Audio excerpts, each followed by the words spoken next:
And of course, in Pepperdine, there is major concern for some parents with kids who attend the university. Many students are staying on campus despite evacuation orders for the city of Malibu. KCAL 9's Joy Benedict is live outside of the campus with the details on that. Good morning, Joy. Good morning. Yeah, certainly a very, concerning situation for many people who were out here overnight trying to figure out exactly what was going on here at Pepperdine, as everybody was getting emails and tweets saying people weren't allowed to leave. We have since learned that may not have been the whole truth, although some students may have felt that way. But first, I want to show you the good news.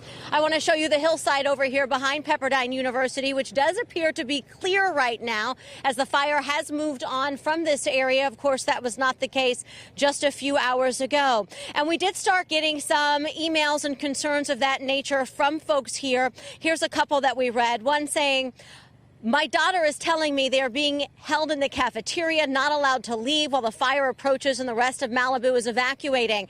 And then another one saying, "As I understand it, there was a mandatory evacuation of Malibu. Why would they not be moving these students? Having hundreds of children die in a fire because they had a faulty plan and restricted the students' ability to evacuate would be a tragedy of epic proportions." So we come up here at about 3 o'clock this morning trying to get in, and here is what we saw.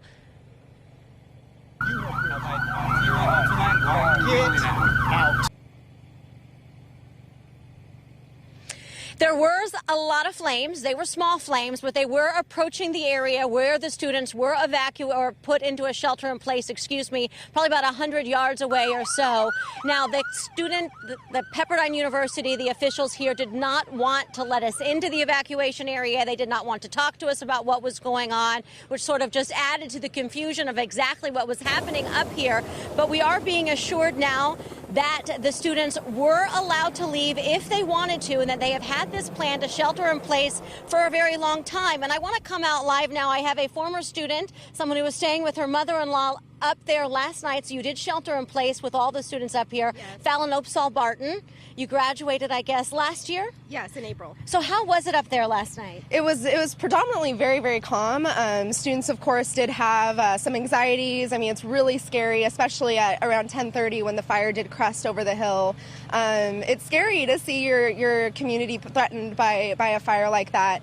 But in all of the past fires that have happened on the Pepperdine campus, from what I understand from people who have been here for many of the past fires, that happens pretty much every year, or every time this has happened, that the fire does crest. It comes right up to the condos. It even will come in these areas, but the fire department knows what they're doing, and they know when fires are an actual threat to structures and when they're not. And so they knew that these fires weren't an actual threat to any of our structures. And where exactly did you stay? So I was in the caf for the night, the cafeteria. Yes. And what was it like in there? What was the atmosphere? Predominantly, again, very calm. Students were, there was some worry, and it's crazy seeing that. But for most of the day, especially as we were just watching the smoke and there were no flames yet, students were calm. They were playing games. We sang in the caf, "Don't Stop Believin'" and a few other songs. And the attitude was one of a lot of positivity. After the tragedy our community experienced on Wednesday night, we lost one of our students in the shooting. She was one of those murdered at Borderline. I think there was a sense of community that drove everyone together. It also heightened some people's sense of anxiety and panic, I believe. I think that's where some senses were coming from, of like they were hearing the administration say, we really highly encourage you to stay. This is the safest place on campus. And I think a lot of people were feeling like that means we can't leave. And at times the roads were closed, and at times it was actually true that you couldn't leave, but not because of Pepperdine policy, but because there's nowhere to go. You either drive into a fire or you drive onto a closed street where they'll turn you around. And of course, and as you brought up, it may be the safest place for some students who aren't familiar with the area, who maybe don't have a place to go, or some don't have a vehicle.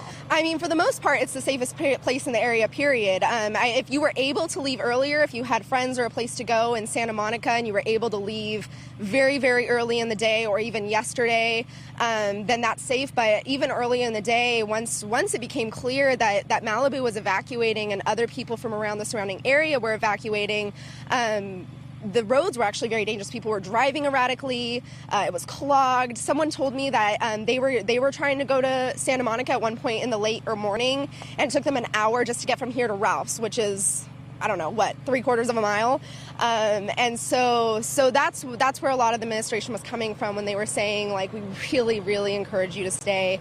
As I mentioned before, I'm a journalist, and so I actually worked for the student media on campus for 6 years and did a lot of reporting on emergency preparedness at Pepperdine. And the administration's plan, the Pepperdine's plan, is just so tight. Their first priority is the safety of all of the students and all of the faculty and staff and all of their children who are here on campus, who live in the faculty staff housing. And so I have a lot of confidence in Pepperdine and my university. And, you know, none of us were harmed, no structural damage.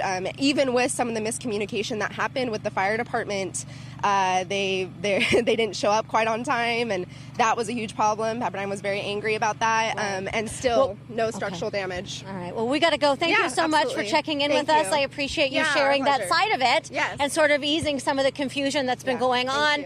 But we'll send it back to you guys as we are starting to learn more, and people are starting to come out and share their sides of exactly what happened last night. I'm sure we'll be talking about this for days to come. Oh, I'm sure you're right about that, Joy. And again, glad we're getting both sides of this.